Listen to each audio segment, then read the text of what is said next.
So how do you stop dreading Git? Especially as a tester, you're just trying to check in your code with all these devs saying, don't break anything, don't break it. So how do you use Git safely? In this video, I'm just going to walk you through some simple Git commands. We're going to do it locally first on your machine. Not going to do any remote repositories or anything. We're just going to introduce you to just the basic commands like git init, git add, git commit, git merge, git branch, and git checkout. These few commands will pretty much get you 90% of what you need to know working with Git at any company. So I'm going to walk you through it, give you some examples, and it's going to be easy. You will not dread Git anymore. And in addition, you can snag my free guide, Top 5 Test Automation Best Practices. And yes, I almost just forgot the name of this thing that I wrote. But Top 5 Test Automation Best Practices. It's a great guide, especially if you're just starting out and you want to learn basically just some core fundamentals that I've learned over like the last 20 years for test automation. It's priceless because no one shared that with me. I hope you get some value out of it. Oh, the link is in the description below. All right, let's start with where every project begins, the blank folder of doom. So yeah, basically all you do is go to a blank folder and run git init, and that turns your blank folder into a Git repository. That simple. Let's jump in and see how that works. So this first part is really easy. It's just initializing a new Git repository on your local laptop. In the real world, you would be pulling from an already existing Git repository that's not on your machine, but we're starting simple. So first things first, let's make a directory. So I'm using Linux. If you're using Windows, you're on your own. So this is Linux, and make dir is the term to create a directory. So make dir, let's call this one our Git. cd to our Git. Cool. So now we're in this directory, nothing in it, as you can see, and we're going to initialize it with git init. Whoa, there you go. So let's see, let's go through what this says right here. So by default, the initial branch it puts you on is called master. And a lot of people have become a little bit turned off by the usage of the name master, and they're now opting for using the name main. So usually the very first thing you do is change the master branch to the main branch, and they give you the nice little shortcut right here. So let's do that as our first thing. Git branch -m main, and you don't have to name it main, you can name it whatever you want, but I think the general convention, and you'll see this if you get stuff on GitHub, is that by default it is named main. And if you do this a lot, there's this other hint right here. So if you're creating a whole bunch of Git repositories and you always want it to be main, then you can use this right here, the git config -- global. We're not going to do that right now, but just letting you know and making you aware, and I'm very happy that the very first thing it does is let you know, hey, this is how you can do the defaults. But that's basically it for this lesson, except for one more thing.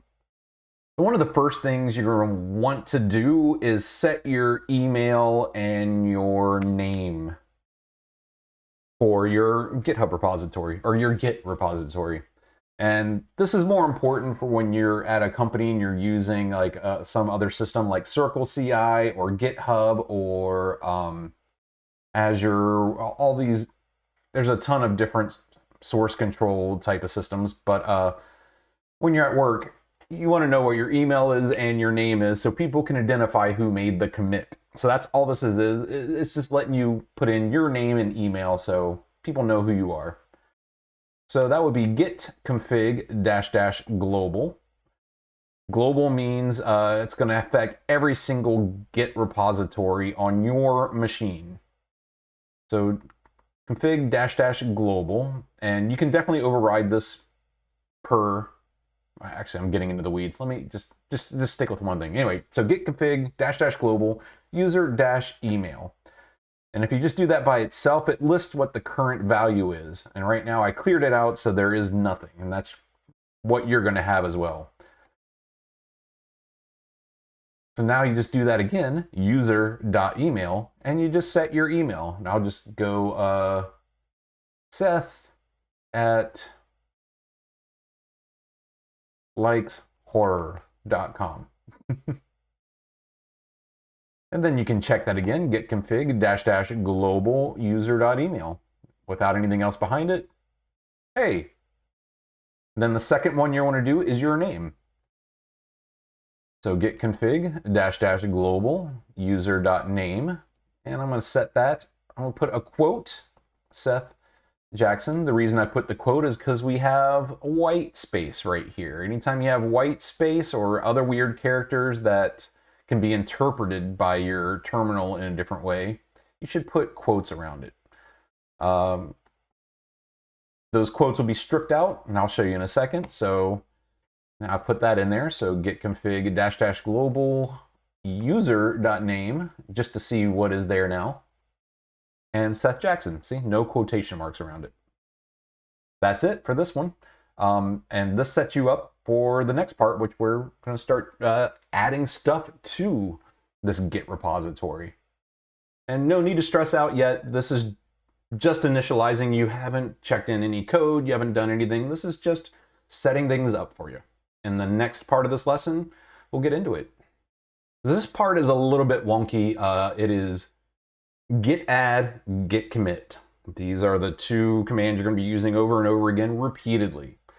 But it's a two-stage process to get your code committed. You can't just do git commit, you have to do a git add first. You edit your code, and then once you've edited your code, you feel that you're ready, you can stage it. And then stage it gives you a chance to review everything before you then commit it. So edit, stage, commit. That's the process on how, that's pretty much how Git works. So let's jump in and let me show you how to do it. Hey, you have your Git repository all new and fresh, and you want to get it, you want to start putting stuff in there. So the first thing you're going to want to do is make a file. You're probably going to be writing code, but for this, we're just going to create a text file. Touch, what are we going to call it? foo.txt.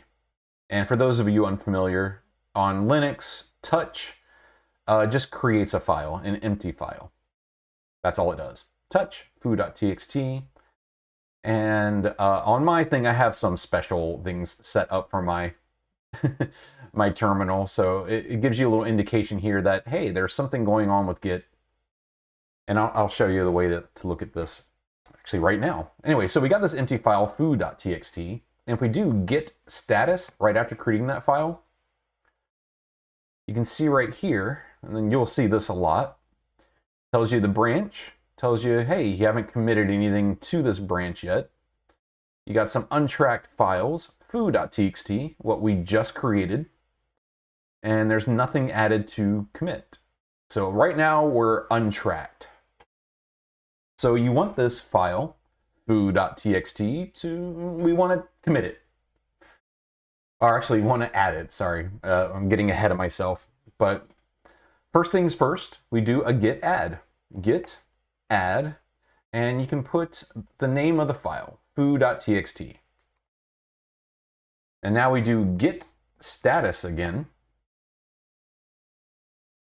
And now we see things have changed. Right here it says changes to be committed. And the new file. And yeah, this is called staging. So this is actually staged. That's, you see this here, it says to unstage this, but these are staged changes. And this gives us a chance to look at what we're about to commit before we commit it. And this is kind of just a little safeguard for you to take a second to review what you've done before committing it. Now, finally comes the big part, git commit. So if you just do git commit and do nothing, it's going to take everything in here, all your stage files, and it's going to open up a text editor for you to edit. On my system, the default text editor is called Nano. If you're on Windows, it's probably going to be Notepad. If you're on Mac, it might be Vi or Vim. You can change this, and I'll show that to you in a second. But to keep it simple, this is basically what you're going to see no matter what text editor you have going on. It's going to sit here and wait for you to write a bunch of stuff down. And I remember when I first started, I always thought this stuff right here was going to be in my commit message, and I was always afraid of deleting it. It does nothing. It's not going to show up in your commit message ever. These little hash right here, little pound signs, are comments, which means it's not ever going to make it. So let's get on to the next part of this. The very first thing you write is going to be the subject line, or the summary. Sorry, not subject. It's not an email, but it's the title of your commit, the subject. So adding a foo.txt file. And if you do a couple of new lines right here, then you can put more of the description. So you basically have a title description. That's basically how the commit message works. A title and a description. Most people just keep it simple with just the title, but here's the description as well. Our first commit. Yay! All right, and if you're on Linux like I am and you get Nano as your default, to write this out, you do Control-O, Enter to write the file, and then Control-X to exit. And as soon as you save the file, that was basically just saving and closing. As soon as you close it, it then does your commit. So right now we got right here, hey, on main, whoops, we added the foo, one file changed. There was no insertions or deletions. That means you changed the file in some way. It was empty file, so nothing to do. And cool, there we go. We have a file. And the last thing here, let's do a git, well, actually not last thing, couple things. Git status on branch main. There's nothing to commit because you've already staged it and committed it. The working tree is now clean. But if you want to see what you did, you do git log. And that'll list all these commits here. So if we had multiple commits here, more than one would show up. And this is important to note. See this right here? This is the hash for the entry. It's a unique ID for this commit. Keep that in mind. It's very important to know what these are, because that's how you can navigate around Git. These are like just little bookmarks for each little commit, and you can actually go back in time to each of these little commits. So this is important, this little guy right here. And here's also where we set that email, username and email. That's why this is important, because it lets people know who did the commit. So that kind of brings it together from what we did in the last one. A lot of systems will, if you haven't set this, it'll prompt you to set this before you can do your first commit. And then of course, right here, it's giving you the title and our message. And you got this end right here. In order to get out of that, you have to hit Q. There you go. And that's kind of a convention from Vim. So or V, is it V or Vi? I never forget it, but VI is how it's spelled. But yeah, you do Q and it quits. A lot of things on the terminal or command line, you do Q to quit. And that is the very general overview, but I want to go over some more git commit things really quick and git add things. So let's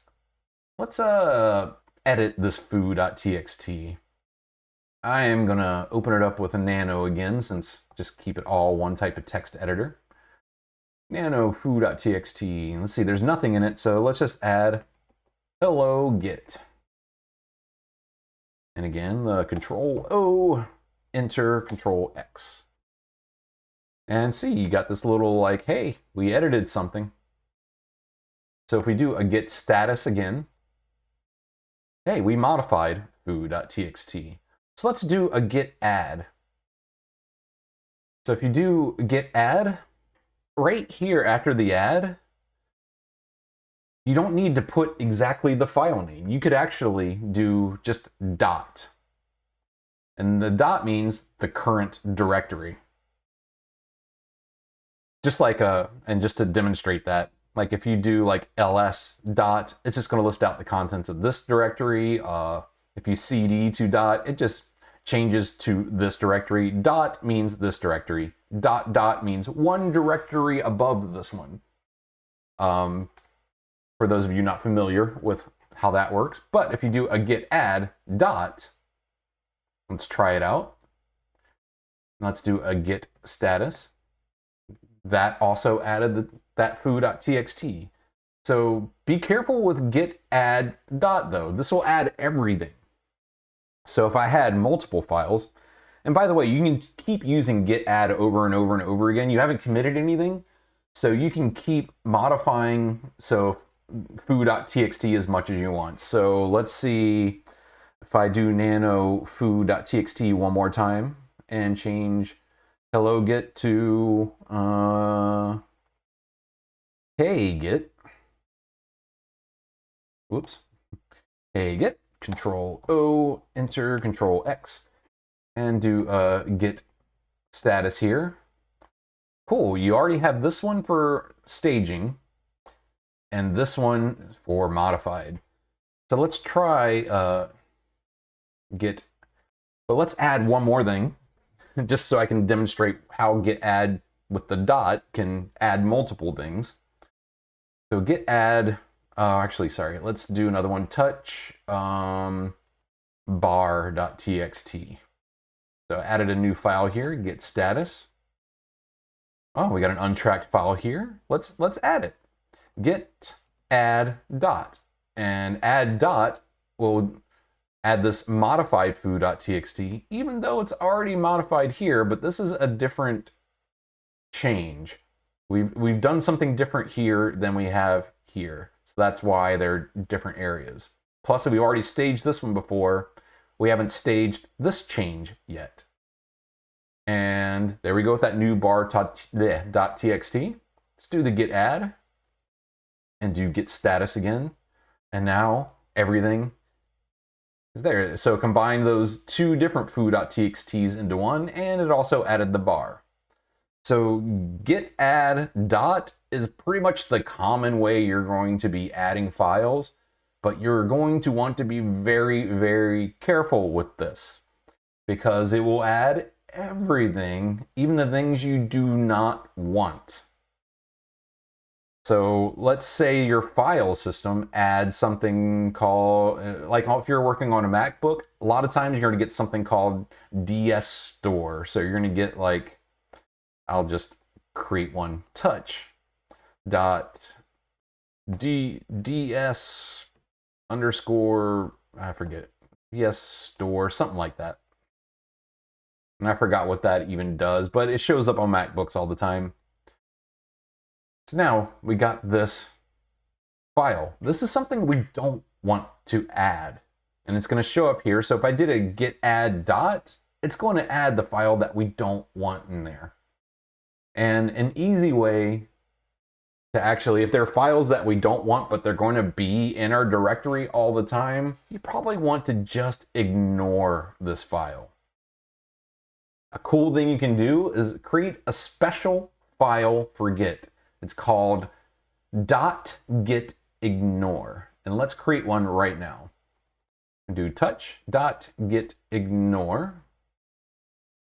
And in my favorite text editor, which is .nano, in your favorite text editor, you can do whatever you want to do this, but I'm just going to use Nano just for this video. So let's open it up, the get_ignore file, just a regular text file. There's going to be nothing in it. And if we add this .ds_store, and I think it has to match how it's spelled exactly. And I forgot what that was. Out of here, let's see. Get status. Yeah, it is ds_ this .store was what it was. If we do a get status again, the only thing that's untracked is my get_ignore file. That ds_store has disappeared from this get status. It is no longer being tracked at all because we added it to this get store. So if we do a cat of .get_ignore, it's still going to have that ds_store entry in there. All right, cool. So now you know how to add things, and we also know how to ignore things. Let me show you a different way of doing get commit. So we were doing it by, if you just do get commit, it takes everything in that, it just opens up that text editor, whatever your default text editor is. If you don't want that to open up, here's something you can do, and I do this all the time, and I think everyone I know does this all the time because they don't want to deal with the text editor. You can just do it right in line right here, and you can just do a little -m, and you do quote, and you type in what you want. See, I edited foo.txt and added bar.txt, end quote. And if we hit get commit there, all right, it did it. Now let's look at get log so we can look at that. And here we go. Here's the most recent commit that we did. Edited foo.txt and bar.txt. So it added that message. It added the title right here, just like the title right there. And hit Q to get out of this. And also, let's just go back to that really quick. Well, you can see now the history is building up. So get log. We can see both our commits here, and it'll get longer and longer. More and more and more commits will go in there. And that's a good thing. You want to commit often. So if you want to do both the title and description using the command line, if you're careful, let's see if we can do this here. We're going to have to add something else here. So let me, okay, let's just edit that bar.txt here. Nano bar.txt. And let's see, let's add get hero. And I'm going to save this again. And cat, just to make sure I did edit it, bar.txt. Cool, we added get hero. And now we're going to do get status. Cool. Everything's untracked. So, oh, and we didn't actually add our get_ignore file either. We have to add that as well. So let's do the get add dot to add everything. Get status to check what we did. Cool, everything is in there. Now let me show you that get commit way of doing, it's called a multi-line, kind of a multi-line command. So now we're going to do the title. Say, this is my title. And then we're just going to hit the enter key. And since we didn't close that with the ending parentheses, it's going to let us just keep hitting enter until we hit that ending parentheses. So you hit enter twice, and then you can start typing the description. This is my description. And you see, keep hitting enter forever until I put this end quote, and then it takes us out. And now if we do get log, there you go. This is my title. This is my description. And get out of this again, Q. And that's it. There's more things you can do. Actually, just as a little bonus right here, I'm going to show you how to change that editor. So remember that git config -- global we did earlier? We can actually change this editor by using this git config -- global. And the parameter for this is core.editor. Let's see what we currently have. Oh, it doesn't tell you? Oh, weird. Git. Oh, I guess by default, it's your system default. I haven't set one yet, so that's why it doesn't show anything. So if you haven't set anything, it's going to be empty. Core.editor, and I'm going to change it. I'm going to use VS Code just for demonstrations. I would never actually use VS Code for my commit editor ever because I wanted it to stay on the command line. But for this one, I just want to show that you can change it to whatever text editor that you want. So let's give this a try. I've never done this before, so this could come out bad. Anyway, code -- wait. Now let's see, touch check editor.txt. And then git add dot, and let's do a git commit. And I'm not going to do that -m. I'm just going to do git commit and see what happens. There we go. It opened up VS Code, wants to give you the release notes. And there's all these cheesy comments. You can delete those and then go, hello, VS Code. And then you save that. And then you're going to have to exit out of VS Code because underneath here, you can see this is waiting. That was that -- wait you saw I put right here. So it waits for you to finish typing and then boom. And then if we check our git log, hello VS Code. And I think that is good enough for this part of the video. I think I went on a little too long, but I think these are the initial things for git add and git commit. I think these are going to be your basics for doing all this stuff. Hopefully I didn't unload too much on you. I was hoping this is a very simple thing, but just remember, it's just the main thing is just git add first and then git commit second. Everything else you can look up pretty easily.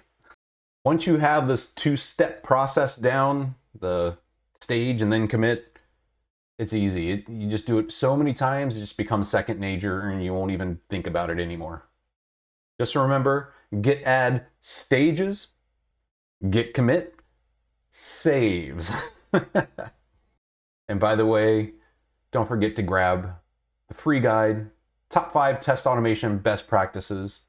Chock full of information, but very quick and easy to read. It's small, but it's a lot in there from quite a few of my years of painfully figuring that out on my own. So it's free. The link is in the description.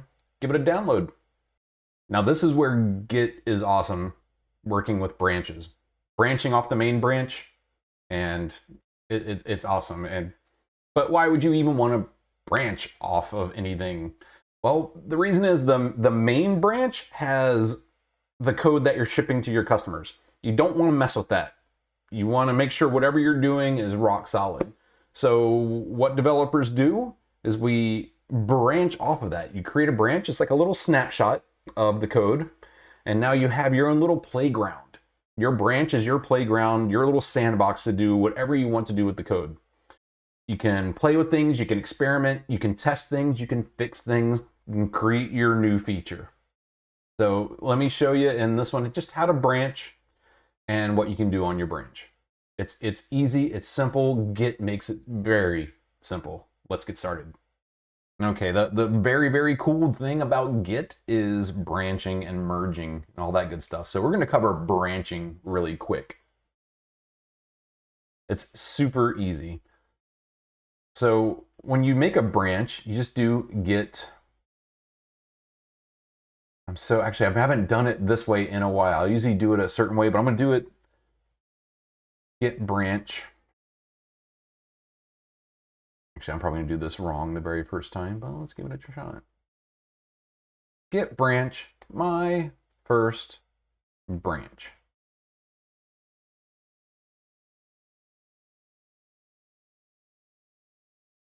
And if you see right here, my first branch listed right here. So we created a branch right there. But you notice it still says main right here. And sorry, I did skip over something. I did get branch, and then I put in right here the name of the branch that I wanted. But if you do get branch with no parameters, it lists out all the branches that you have. And if you also do get branch dash dash show dash current, it'll show you your current branch, which is main right now. So we created this cool little my first branch. Let me get out of there with Q. So how do you get to that branch? Or you're going to have to do something called checkout. So get checkout will help you change to a different branch. So get checkout my first branch. There we go. And you see my thing change right here. Your terminal might not have the stuff that I put in here, and I think I did it wrong because I got a little kanji symbol right here. I'm thinking this shouldn't be a kanji. Anyway, so if yours doesn't show what branch you're on, you can always just do get branch, and it highlights right here at the star and puts it in a different color, my first branch right there. Or you can do what I said before, was get branch dash dash show dash current, and that'll show you my first branch. And then to get back to main, get checkout main. There you go. So a little shortcut though, if you wanted to create the branch and check it out and go to it at the exact same time, here's the shortcut. Do get checkout dash B. I'm pretty sure you can guess that means branch. And then put my second branch. And now you can see get branch dash dash show current. My second branch. That's the one we're on. So doing that dash B will create the branch and do the checkout at the exact same time. So that's what I use all the time. Get checkout dash B to create a branch and go to it. That's why I honestly forgot doing get branch and some name right here, then that actually creates the branch too, because I haven't done it in so long. But that's basically it for those. You just, for the already existing branches, you do the just get checkout, and you can just go back and forth. You can, the thing to keep in mind here is that you're branching off whatever branch you're currently on. So get checkout main right here. So if we do create something here, it's going to be, let's see, I'm trying to figure out how to demonstrate this without being confusing. Maybe I don't need to. You know, I think I'll leave this simple right now. But just remember, if you want to have all the changes from your main branch, you gotta be on the branch that you want to branch off of. So we're on main. That's where you want it. So let's say if I actually do, let me get checkout to my second branch. My second branch. And on the second branch, let's see, I make another change. Get, I'm going to edit. Actually, it's not get edit. Let me do, oh, actually, I changed my default editor. But anyway, nano to, what was that first one? Foo.txt. And let's change this to, hey, get, I'm figuring you out, bud. Control O, Control X, Enter, Control X. All right, let's do the get add, do a get commit. Second branch. Cool. Now if we do we just list what's on this branch. Let's do like ls here just to show, or ll. Cool, we got all these cool items. So we got the foo.txt, got this check editor, far.txt, and also, yeah, we got foo.txt here. Hey, Git, I'm figuring you out, bud. Now, if we go back to Git checkout main, and we do that cat foo.txt, it doesn't have that change because we're on a different branch. We didn't commit that change to the main branch. But if we go back to my second branch, oops, Git checkout, my second branch, of course, that is still there. It has that change, and it's not going to be on any of the other branches. You've only committed it to this one branch. None of your other branches can see it. However, if you do another branch, you're going to branch from this my second branch. So Git checkout -b, and you do branch from second is what I'm going to call it.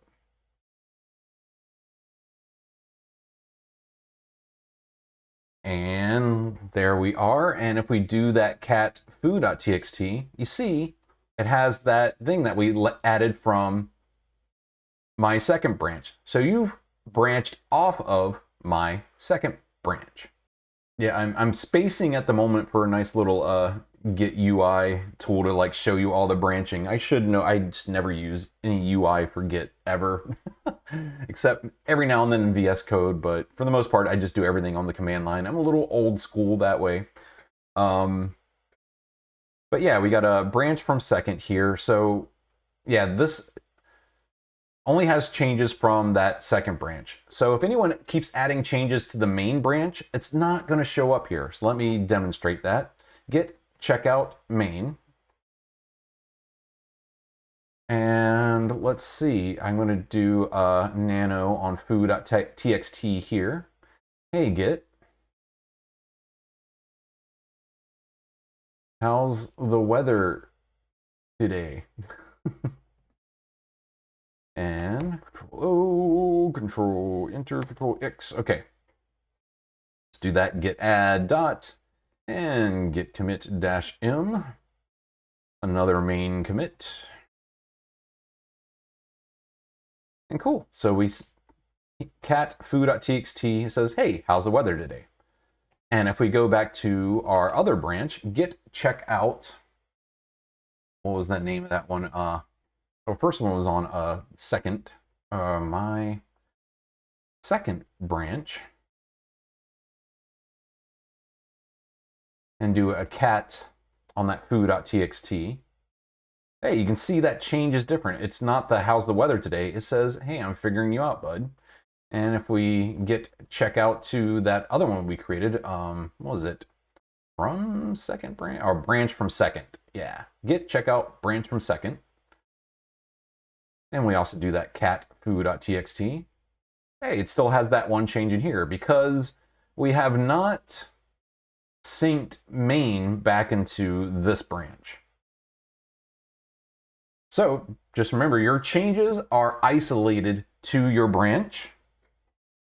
Other branches don't have any visibility into what's going on into another branch. And changes on those other branches are not going to be automatically pulled into your branch. And finally, wherever you are currently on, that's where you're going to branch off of. So if you're not on your main branch, and you do a checkout at that point or a branch from that point, you're going to branch from whatever branch you are currently on. That's something to be careful of, because you can get into a weird state if you keep branching off a whole bunch of things and you're trying to get back into a good state. Too many branches could just make your life hell. So I always recommend, very much so, to keep things simple, to try not to branch off of, do too many nested branches unless you absolutely need to. Sometimes you need to, But if you can avoid it, don't do it. Just have your main branch and the one feature branch you're working on. Git checkout main here. And yeah, and if we do a git branch, it'll tell you all these branches that we're currently on. And finally, if you want to get rid of a branch, so we're on main right now, you can get rid of branches that are not on the branch you currently have. And I think you can probably do something dangerous and delete. I don't know if you can delete the main branch. That might be protected. I've never tried to do that because that makes my heart stop thinking about trying that in a work environment. But anyway, if you want to delete another branch, you do -D. And if that gives you problems, you do -D. So one of those two are going to work. There's a difference between the two. What they are, I don't really know. So I shouldn't be telling you things that I don't know, but I've always just done D if the lowercase d doesn't work. Comment and let me know why that is. I'm sure I could look it up on ChatGPT and figure it out, but I did not do it before doing this video. Anyway, get branch -D, and you choose what branch. So let's get rid of that branch from second. Get branch -D. Error, the branch D is not fully merged. Ah, that's it. So if it's in an incomplete state, okay, that's when it wants you to do the -D. And that's what I usually end up doing. I'm like, oh, okay. So the lowercase one didn't work. Get branch -D, branch from second. And cool, we deleted it. And now if we do our list of branches again, that one is gone. If we try to check out to it, get check out branch from second, you're going to get an error. So that's how you can clean up the branches. And it's a good idea to clean them up because it can get, you know, you're coding for months, for years on like whatever you're doing at work. And you can get a ton of branches going. And if you don't clean them up, yeah, it just, you've already merged them, and usually your stuff's on a remote repository. Right now you're working on local, so it's not a big deal, but keep letting these branches linger around. You'll forget which one you're working on. So you'll go to a different branch, and then you'll see a ton of branches, and you'll forget which one is the one that you had all your changes on. It happens, and it's not something I'm proud of, but I've done it before, and it's taken me a long time to hunt that branch back down. I try to be good with the hygiene of deleting branches after I no longer need them. That's just a good tip. Delete after you no longer need. But in order to no longer need it, you're going to need to merge it somewhere first. So the next section of this is about merging. And again, I am so wordy and chatty, but hopefully this is helping you out here. But yeah, Git branching is fun. It's easy. There's other systems that do not make it easy. So Git is amazing for being able to branch and merge. So let's get on to that merging part right now. The beauty of branching is no matter how much you mess up stuff on your branch, you can always go back to a clean state by doing git checkout main, going back to some safe territory, which I've had to do quite a few times, and just start a whole new branch and start over again. But Git makes that really simple. Okay, it's all well and good. You've got all your code all tested and nice on your branch, but now you'd like to actually get it into that main area, that main branch, not your little feature branch, the main one with all the code. This is when you have to merge your code in. And we do that with git merge. Let me show you how to do that really quick. Now, remember, we had a couple of branches on here. Let's see, let's go to my first branch, let's go to my first branch. Git checkout my first branch. And I don't think I've made any commits on this branch. Let's edit something and I'm gonna play with it here. Let's see, let's do that nano foo.txt again. And yeah, there's nothing here. Let's do, let's see, will there ever be another Nightmare on Elm Street. All right. And let me save and get out of here. Git add dot and get to commit -m Elm Street. Cool. So we made our commit here, and now we want to merge that back into our main branch. How will we do that? First thing, you have to go to the branch that you want to be the target, git checkout main, and then you do a git merge. And then you choose the branch, git merge, and the branch is going to be my first branch. Then hit enter. There's a conflict. No, automatic merge failed. Don't worry, actually I did that on purpose. This happens all the time when you're trying to merge one branch into the other. The reason we're getting this conflict is because we edited the same file and Git doesn't know what you want to do. Do you want to keep the things in this branch, or do you want to keep things the same in the other branch? So let's look and see how Git tells you what is off here. So first do a git status, and you'll see both modified, the unmerged path right here. And it tells you how to do things here. You're going to do fix conflicts, and then you're going to run git commit, and then you're going to do a git merge. Oh, you're going to finish your merge. So let's just do that really quick. Let's see what they did. So open up that foo.txt in Nanu. Oh, did I say Nanu? I meant Nano. All right, you'll see this weird stuff. Head, how's the weather today? And will there ever be another Nightmare on Elm Street? So remember that we made that edit on the previous video section. We did an edit where we changed how's the weather today on the main branch, and then on our other branch we didn't have that change. We put this instead. So it's like, what do you want to do? Do you want to keep this one from the head, the main branch where we're trying to move into, or this one from your other branch? So here you can just edit however you like. I definitely want to get rid of this stuff. Whoops. I'm not good at editing in Nano. All right.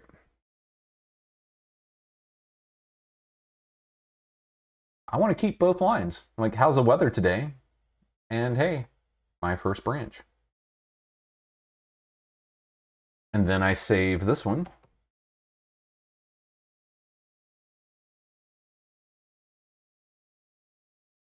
Now let's do git status again. Still, both modified, but we did fix the conflicts. So now we need to do another git add for that foo.txt, or git add dot. Then a git commit.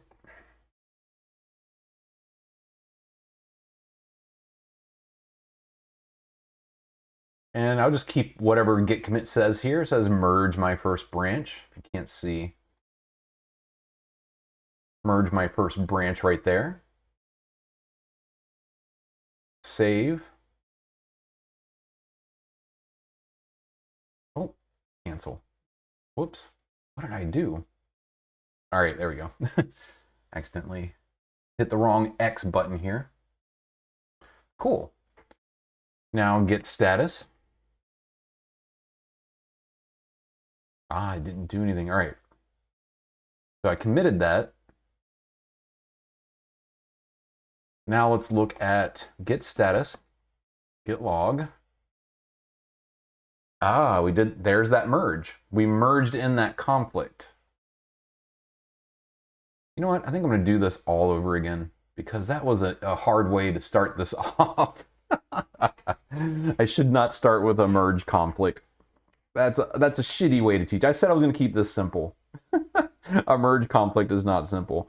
But let's struggle through this really quick. But that's basically how you fix it. It's always going to put that weird, like, all those arrows with the head thing, so it's easy to find all those wonky bits in whatever file that you have to commit in. But now you've merged in that branch. So yeah, you have your branch here, and you have the commits. See, this commit right here was done on that my first branch. But now we're here in the main branch, and we have this merge right here. So we no longer need that my first branch, so we can just do get branch -d my first branch, and we deleted it. Now let's see if we can do something a little bit simpler just to show you how merges usually go.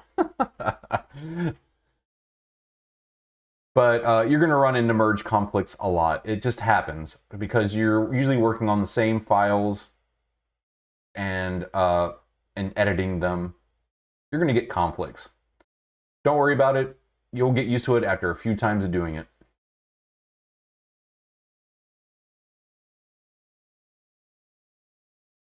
So now we're going to, I'm just going to show you the simple thing if there is no merge conflict. I should have showed you this first. I'm a jerk. But let me show you this first. So it is get, let's get checkout. Let's create a new branch, -b. Let's see, simpler.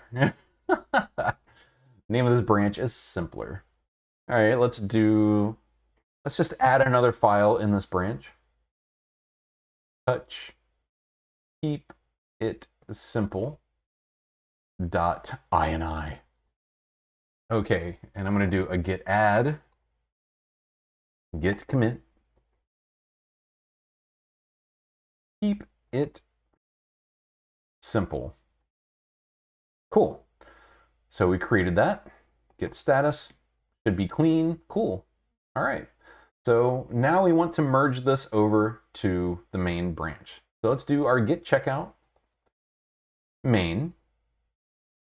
And now let's do get merge simpler.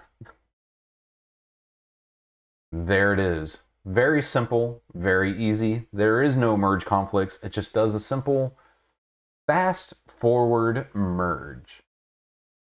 There are different ways of doing things. Fast forward is one way. Just don't worry about that right now because that's getting into the weeds. But you have now merged in that branch. Let's do a get log. And you're not going to get that merge message since we didn't have the merge conflict.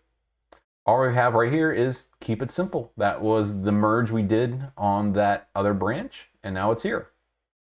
And by the way, for those of you unfamiliar, if you keep hitting the space bar here to see, you can start going through and seeing more of those commits until you hit that end to keep going through that history. Then you hit Q to get out of it. And that's it. That is merging. And you don't need to be on the main branch to do that. So let's say like that my second branch, and this is going to give us yet another merge conflict. So I think I'll create a third branch. No,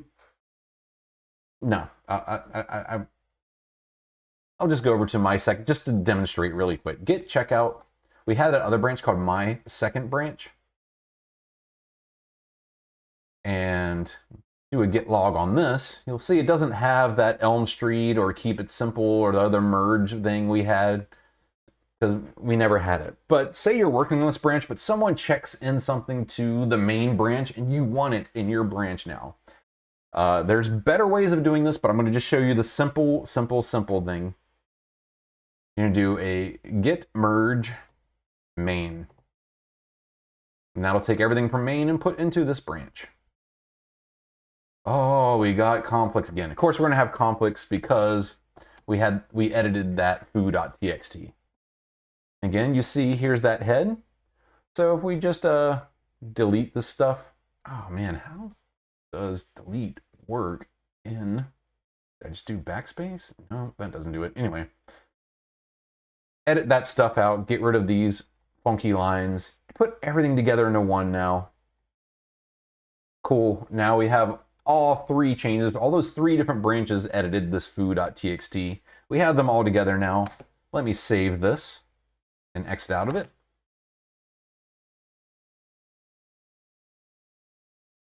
That. Cool. And git add our modified stuff and git commit.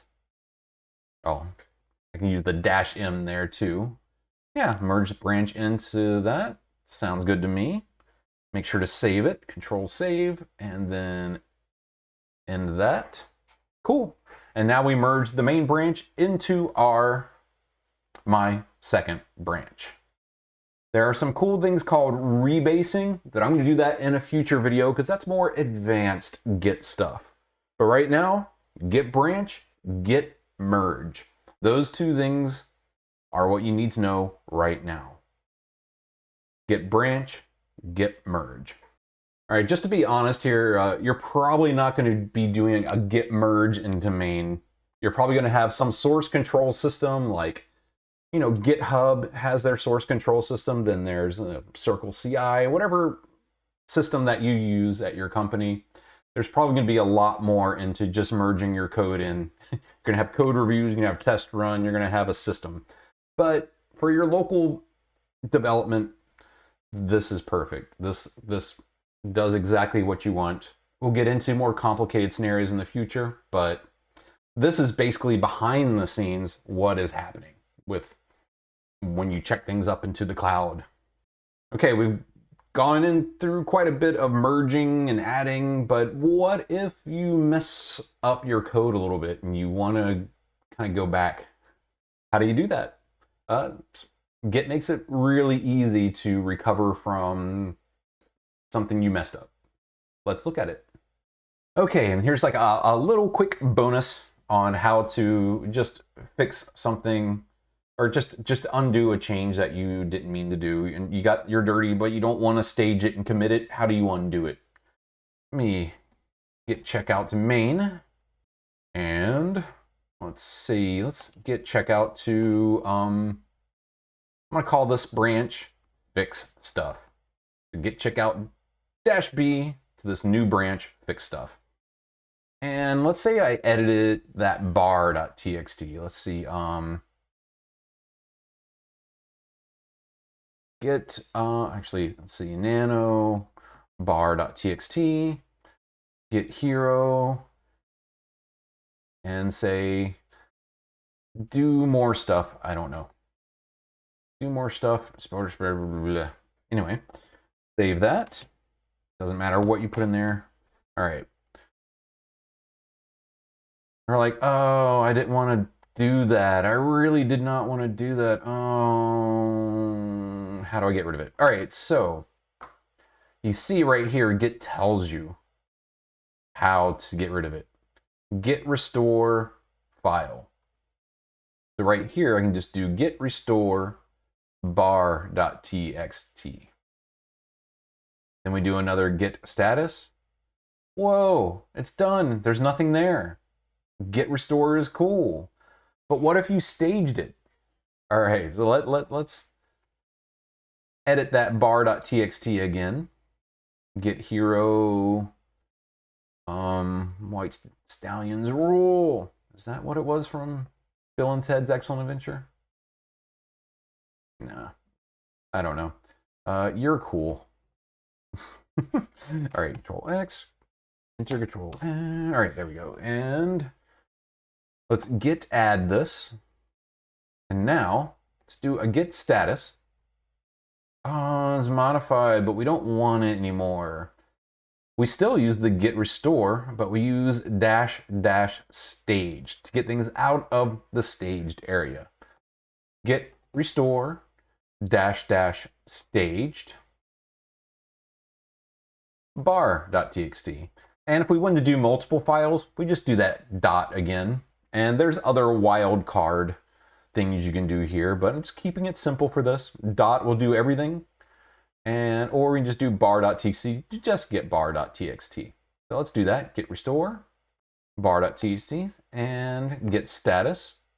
Hey, look, it's now back in the modified. It's not in the staged. So you can see, yeah, this is changes to be committed, and these are changes not staged. So you didn't lose your stuff yet. It's still there. So now you have this edited file, but it has not been staged or committed. You undid it. All right, so let's say you have a bunch of stuff. So right now you got a dirty, thing, but you don't want to stage anything yet. You don't want to. You just don't want to stage anything. Don't want to commit anything. But oh, your boss just called and you need to go to this other branch here and fix it and get it submitted. You got to do this right now. You have all this stuff, but you don't want to do all the staging or anything yet. What do? Because you can't, when you have something that's all modified, you can't just do git checkout main. Oh my God, it did let me do it. That just ruined my argument. I think there's something that prevents you. But anyway, sometimes you can be prevented from going to a different branch. Git checkout, fix stuff again. Why didn't that work? Anyway, sometimes you can be in a dirty state on a branch and it won't let you change to a different branch. If you want to save all your changes and not lose them, you can do something really quick called git stash. Cool, so you stashed it and it saved everything in here. And if we do a git status, there's nothing there. What you were editing before is now gone. All right, so now you went to back to that other branch, you solve your boss's problem, you come back here and it's like, oh, where'd my stuff go? It's no longer there. Well, do git stash pop. Whoa, everything is back. It brought it all back. So when you have like unstaged changes and a whole bunch of stuff and you need to change out, you're just not ready to deal with anything yet, or you really don't want to do anything with it, but you're doing something else and you don't want to stage or commit any of the things that you're working on, like you're just like maybe hacking at something or debugging something, but you don't want to get rid of it because you're still trying to figure stuff out. Yeah, git stash. I use that a ton. I use it a lot. You just use it a ton. There's more things you can do with git stash. You can actually name the things, and you don't even need to be back in your original, you don't need to be in this same branch to even unstash or to do that git stash pop. You can go to a different branch, like, let's see, git checkout main. Oh, wait a minute. First, let me git stash. Git checkout main. Let me create a new branch off of main. Git checkout dash B. Let's do play with stash. And it's a completely different branch, but if we do git stash pop, we get that bar.txt back. That same thing that we were editing before. It just applies whatever you have in that stash to whatever branch you're on. I rarely do this on a different branch. In fact, I think that would totally screw me up and destroy things. So I recommend not doing it this way. I'm just showing you that you can do it on any branch. But to keep it simple, git stash, save your uncommitted files, and then git stash pop, restore them. That just helps you if you need to put a halt on what you're currently doing and go do something else. That's the way to do it. And yeah, that is how to get yourself out of some messy stuff that you didn't mean to commit or didn't mean to add or to edit. I'm not going to get into like how to revert commits and do all that stuff and edit commits, and that is when we start getting into the fancier and arguably more fun stuff with Git. But when you're not familiar with Git, these few commands are what you should master first before you keep going on. So master these few, and yeah, like the git add, git commit, branching and merging, just play around with that stuff. Have fun, play around, make mistakes, get merge conflicts that you can't fix. That's how you learn. Go make a mess, break things, make your own little Git thing, and you know what, at the very end of the day, you can just delete the whole folder and Git is gone. So yeah, so if you just want to get rid of your Git repository, you delete that folder because it's only on your local machine and only on this folder.